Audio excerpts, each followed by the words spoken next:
Bismillahir Rahmanir Rahim. We shall now move on to talking about the number of witnesses you need in various types of scenarios. So the first scenario is that of a zina. That of course incurs the had punishment, but how many witnesses do you need to testify that they saw this action of zina being committed? 4 witnesses. The evidence for this found in the Quran. لولا جاءوا عليه بأربعة شهداء فإذ لم يأتوا بالشهداء فَأُولَٰئِكَ عِنْدَ اللَّهِ هُمُ الْكَاذِبُونَ. Why did they not bring 4 witnesses? So when they did not bring 4 witnesses, then with Allah they are the liars. So if 3 people testify, but the 4th one does not testify, then those 3 people are to be given the had punishment of qadhaf, because they are saying that somebody committed zina where this is not corroborated with evidence, because 4 witnesses is the corroborating evidence. As for the 4th one who stopped and he did not testify, then we would not give him the had punishment of qadhaf, because he is not saying that the other person committed zina. But we can give him a ta'zir because he came along to testify.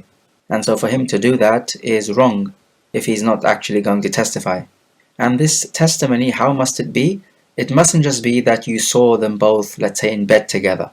Rather, you have to be very explicit about it. You have to say that you saw his genitalia insert into hers.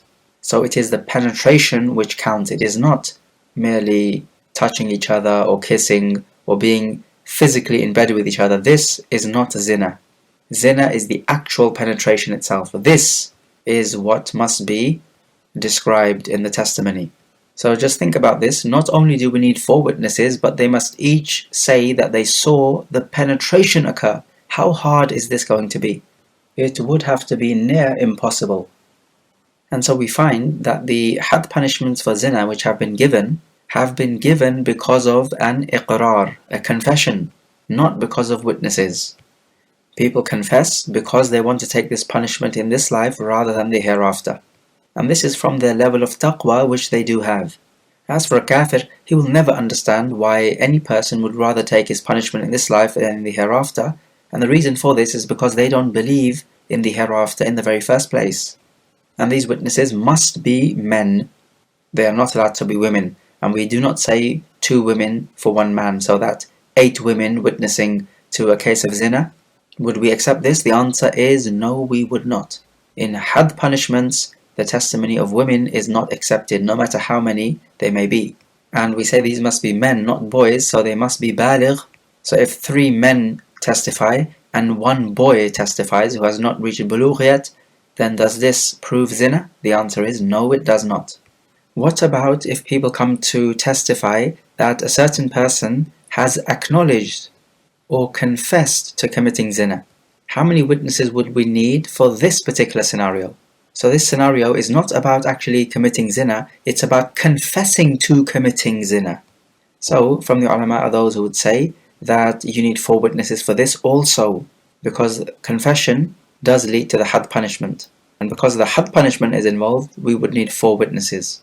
With the rest of the had punishments, 2 men witnesses are needed, and you do not need 4. So with the zina, the case is far more severe. Likewise, they say in the case of nikah, if somebody is to testify that a person is married to a particular woman, then they would accept the testimony of 2 men and not 4 women. Likewise with a divorce case, 2 men would testify that this person has divorced his wife, and the testimony of women would not be accepted, even though this is not a had punishment scenario. And the evidence for this, they give the ayah of the Quran, وَأَشْهِدُوا ذَوَيْ عَدْلٍ مِّنْكُمْ, and bring to witness 2 just men from amongst you. And ذَوَيْ عَدْل means 2 just people, referring to men. If it was female, it would have been ذَوَاتَيْ عَدْل, 2 just women witnesses.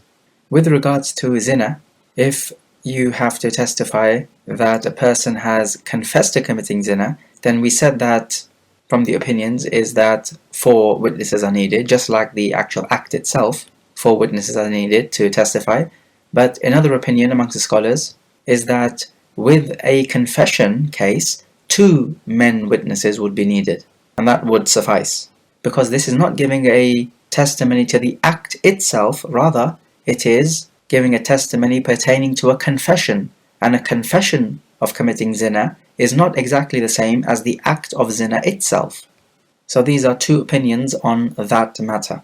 What about stealing? Well, we say that 2 men witnesses are needed as well, and no number of women witnesses would ever be acceptable, because this is a case of a had punishment.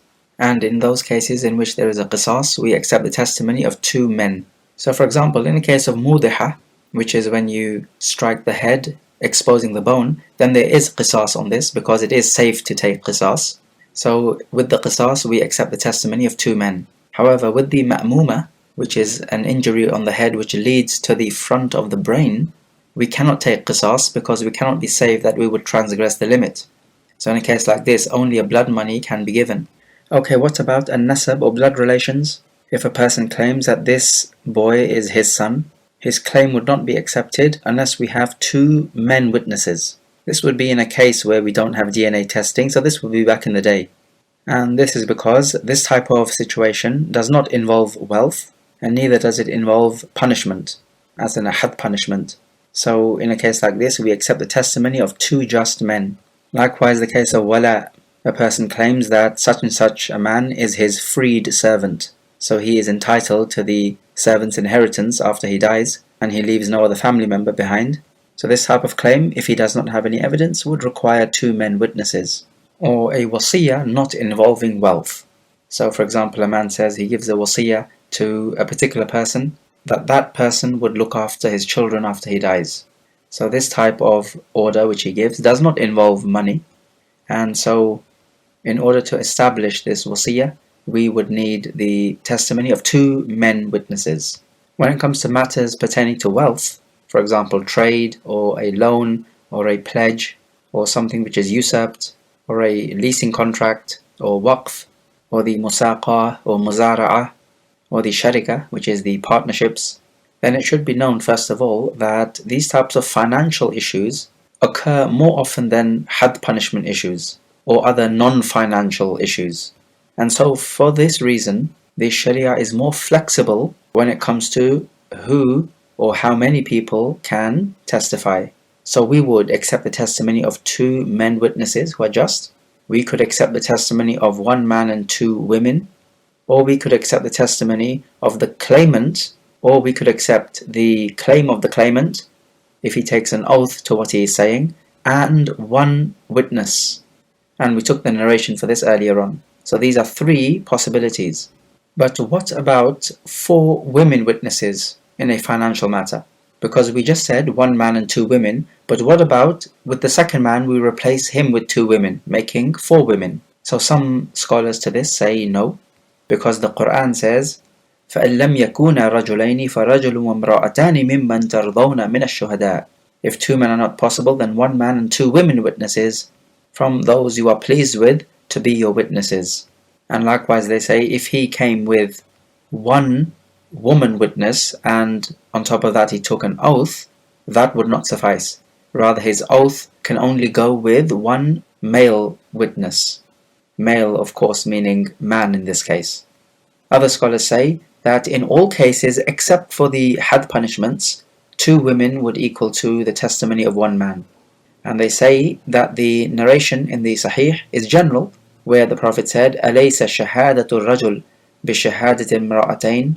Is not the testimony of a man equal to the testimony of 2 women?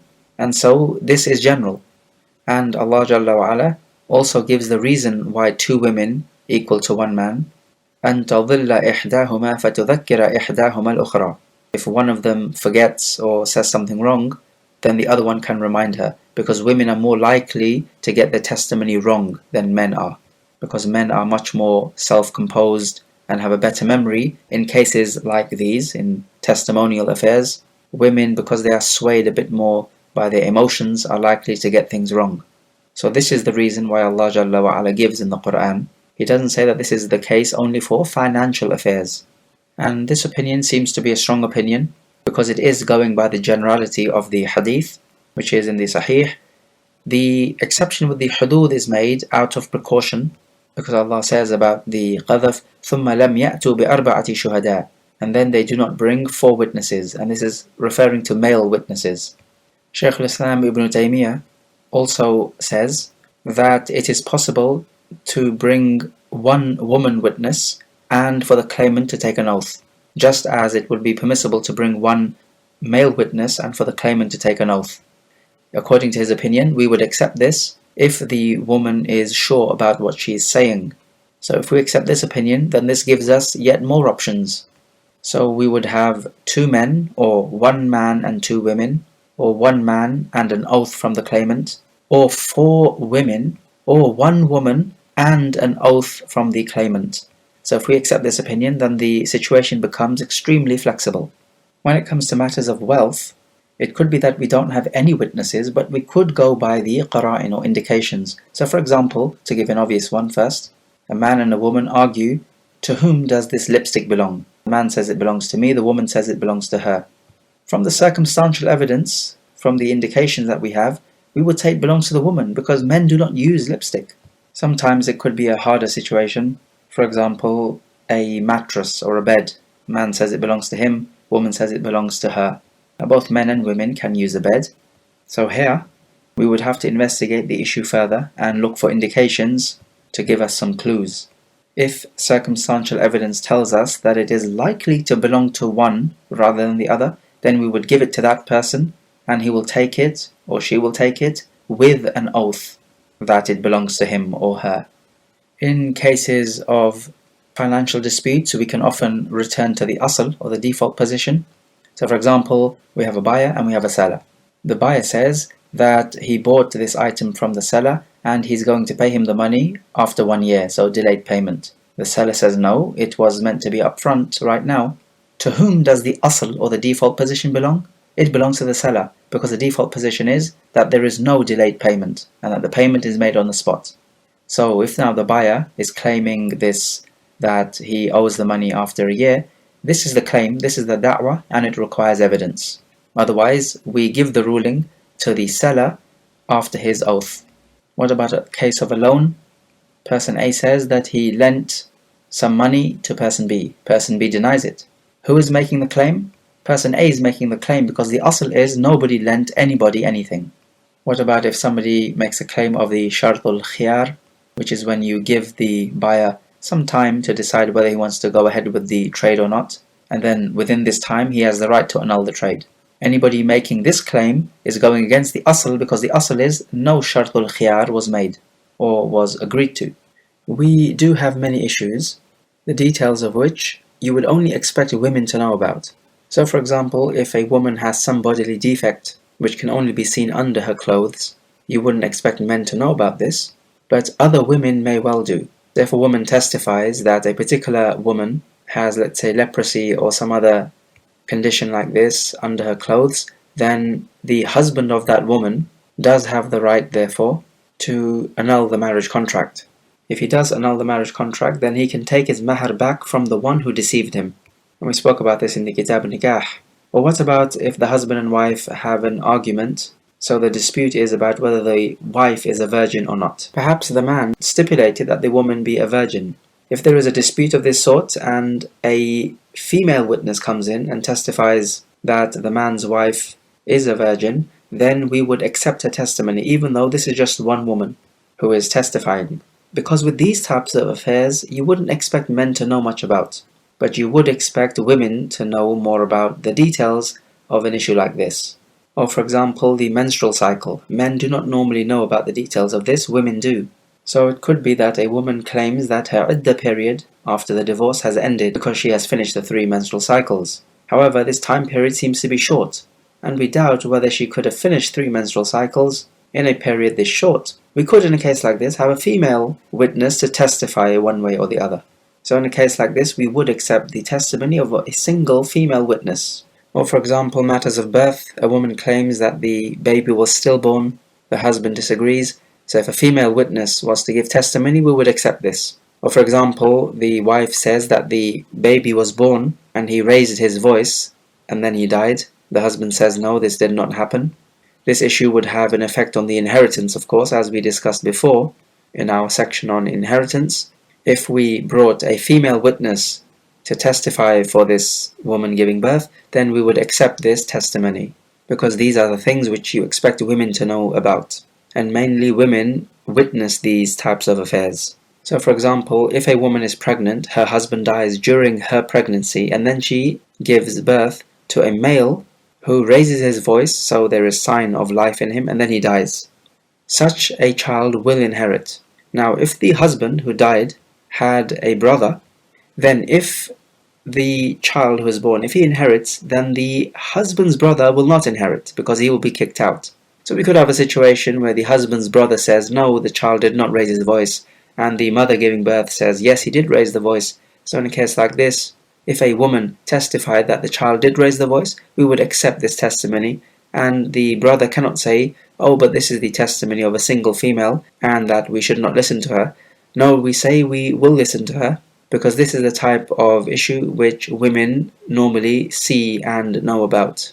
So in these so-called feminine affairs, if a man was to testify, would we accept his testimony? We say yes, we would, because if we would accept the testimony of a single female, then we definitely will accept the testimony of a single male. The evidence for all of this is the narration about the breastfeeding. A companion married a woman, and a single woman came and she said that I breastfed both of you. So you are brothers and sisters through breastfeeding, hence you're not eligible to be married to each other. So the companion goes and asks the Prophet, and the Prophet says, how can you disagree when it has been said? So here we find the Prophet ﷺ accepted the testimony of a single woman. So the counter-argument to that would be that this woman in the narration testified to something about her own self. She did not testify to a matter pertaining to another woman. So the counter-argument is that this narration cannot be used as evidence. And if that's the case, we would revert to the usual practice of two male witnesses, who of course are adult and trustworthy.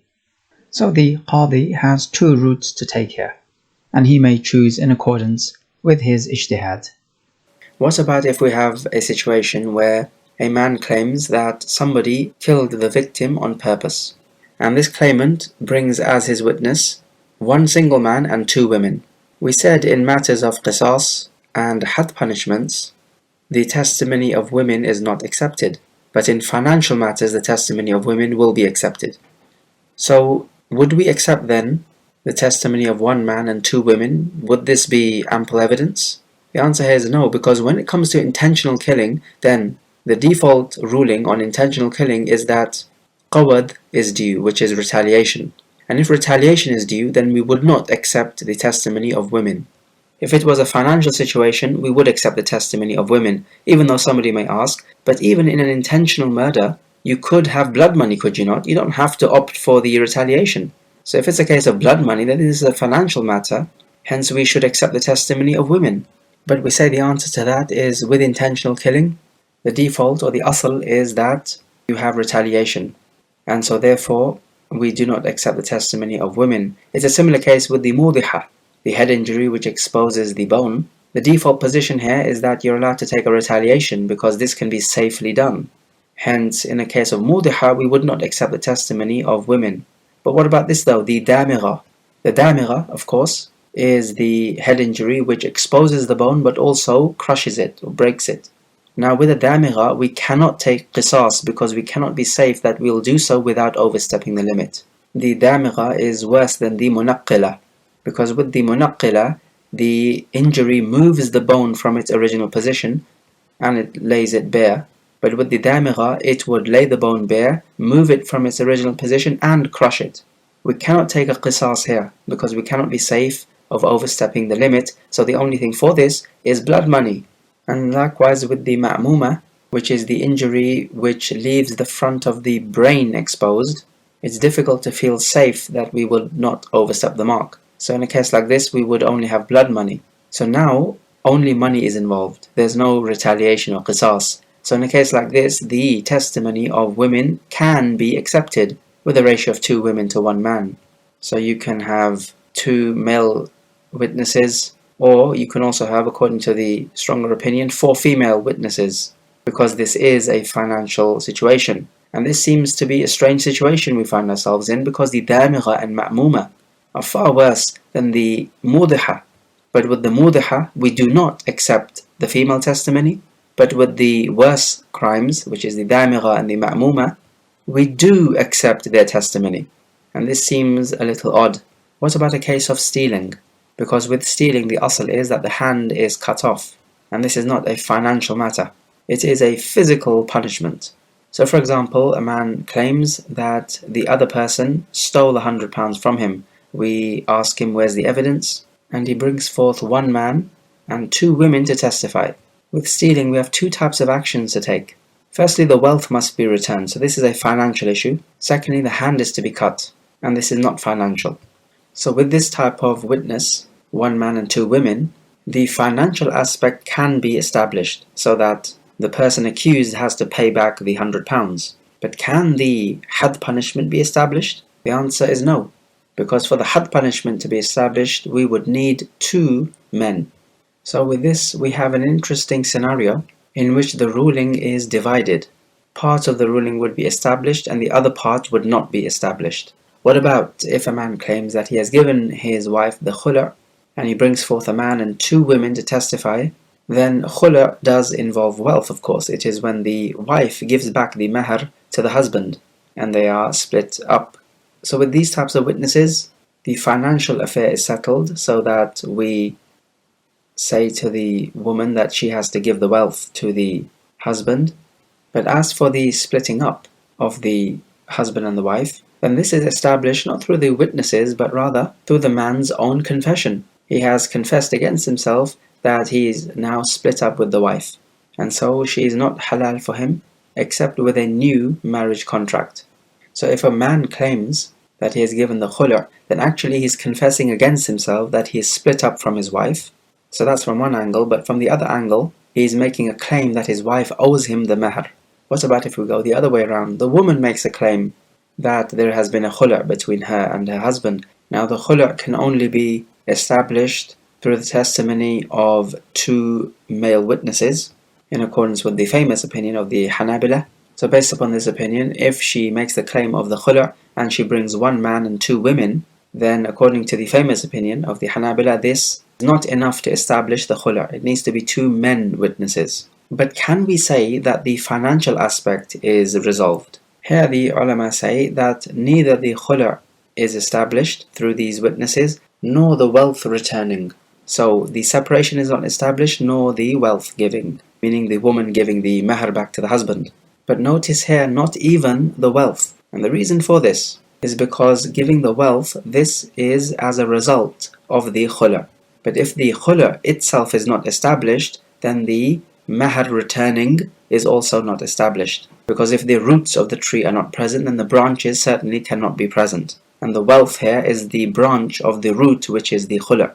Whereas if the husband makes the claim of the khula', then the khula' is established not through the witnesses but rather through his own confession. So if the khula' therefore is established, then the wealth results from that and is also established through the testimony. So in the first scenario we can accept the testimony, but in the second scenario we do not accept the testimony. And this is going by the famous Hanbali opinion that in matters of khula' and other non-financial affairs, then the testimony of women is not accepted. It is only accepted in matters of financial affairs or other matters in which only women usually tend to know about or witness. Okay, let's take some review questions. So question number 1.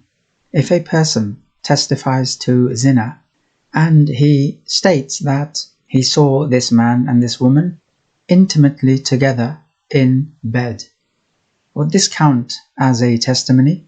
And if not, why? Question number 2.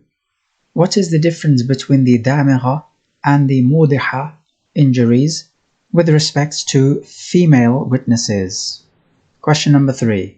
Why are financial matters more flexible with regards to the number of witnesses?